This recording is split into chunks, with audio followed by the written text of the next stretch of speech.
咁啲小艇，咁佢哋嗰啲螺旋槳好似隻咁咧，可以上落咁搖嘅，好似公江咁樣。咁咁啱就喺頭頂，咁啊落喺3米2米咁望住你喺頭頂飛嚟飛去。Hello， 大家好啊！又係超短潛水集嘅。咁今個禮拜嘅題目咧就係鬼鼠嘅螺旋槳。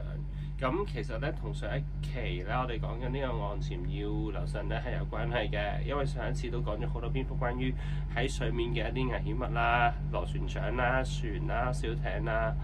要帶 DSMB 啦，等等好多嘅嘢啦。咁其實今次想分享翻一個我自己親身嘅故仔啦，就係喺我喺菲律賓做一啲大深度潛水嘅時候啦，要做減壓停留嘅時候啦。咁啱就係我哋有一次就係、我哋有啲流啦，大家分散咗啦，分咗幾個小 team 啦。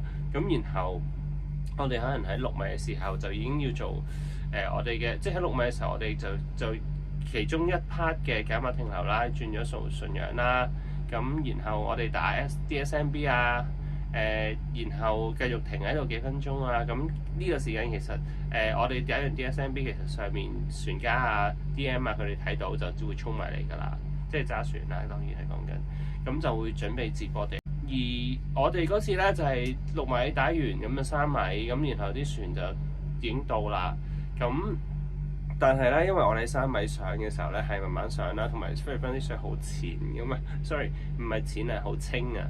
咁所以咧我哋睇到晒上面水面發生咩事啦。咁啲小艇咁佢哋嗰啲螺旋槳好似呢隻咁咧，可以上落咁搖嘅，好似公江咁樣。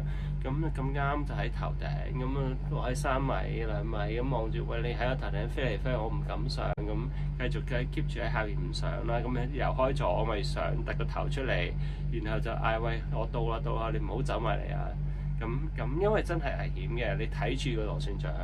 咁如果你喺香港潛水，可能啲水冇咁清，你睇唔到螺旋槳，睇唔到隻船嘅。但係你會睇到船嘅影嘅，即係如果你突然間你打個啤令，跟住去到船底，你會知道依個位可能突然間黑咗。